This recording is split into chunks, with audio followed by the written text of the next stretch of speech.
Hi, my name is Paul Gallimore. This short video is intended for non-US nationals who are intending to sell books or other items through Amazon's CreateSpace. If you plan to do that, you'll have to upload your book and your cover and any other information to Amazon, but there'll come a point in the setup process when you're asked to fill in details for your royalty payments.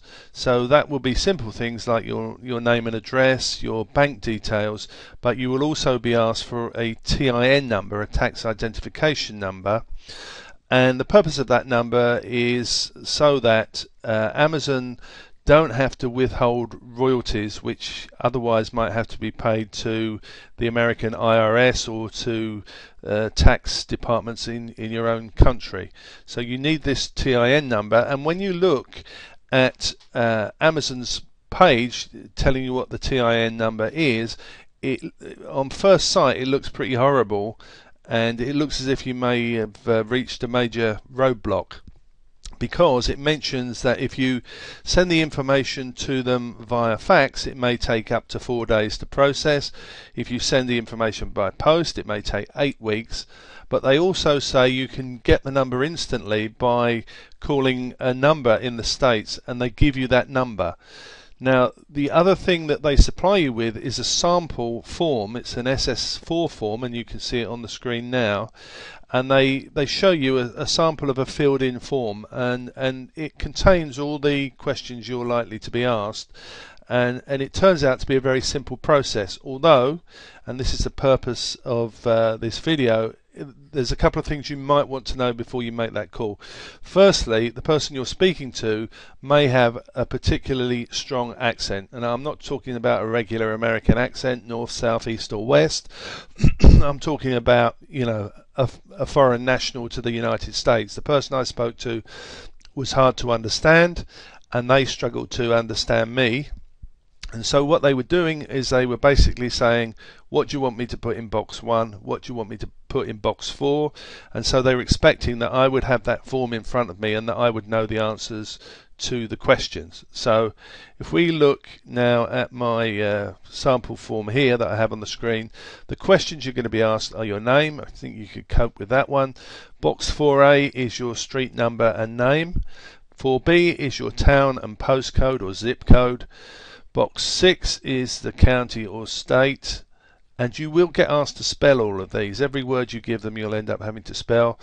Box 5A and 5B, you will get asked about those, but the answers are the same as 4A and 4B. Moving down the form a little bit, we've got question 8A, is this application for a limited liability company? The answer is no. And by the way, when you go through to this number, you'll meet initially with an automated answering machine, and that will direct you to this part of the IRS where you can ask for an EIN number or a TIN number. What you're actually asking for, if you're a sole trader, is an EIN number. That's intended for employers or sole proprietors. So as an individual, this is the easiest number to go for. Don't ask for an ITIN number or a TIN number. Tell them you want an EIN number. So anyway, going down the form, 8A, is this for a limited liability company? The answer is no. 9A, what kind of entity is it? Is it corporation, partnership, or whatever? You're a sole proprietor. Get them to tick that box. Question 10, reason for applying. The reason is compliance with IRS withholding regulations. In other words, you don't want them to withhold your 30% of your royalties. Question 11, date business started. And you may think to yourself, well, I'm not a business, I'm just a guy who wrote a book. Well, the answer to that is the date your business started was today's date. That's what I gave them. They were happy with that. I got the impression this whole thing was a box ticking exercise. It just, by generating this number, they probably pass it on to the tax authorities in your country, and that's really all they care about. They're not getting money for the American IRS, so they just have to go through these formalities. So date business was started was today's date. Question 13, number of people you will be employing within the next 12 months, and the answer is 0. And question 16, what best describes the principal activity of your business? I said publisher, but I guess you could have said author. Maybe publisher's best actually. So get them to tick the other box and say publisher.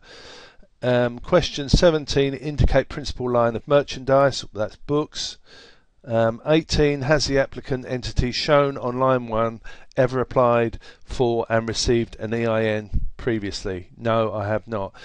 And that's the end of the form. It's as simple as that. That's all they want to know. The call agent will then say, could you hold for a couple of minutes whilst I go off and generate this number? And then sure enough, after a couple of minutes, they come back with the number and it's all done. And that's all you need to put into the Amazon form, and that's job complete. If you're a writer, a reader as well as a writer, my novel is called The Mary Celeste Papers. It's available on Kindle, and hopefully within a short space of time it'll also be available via CreateSpace. So I hope this video has been helpful, and you therefore don't get stalled on what initially looks like a major hurdle, and good luck with your publishing exploits.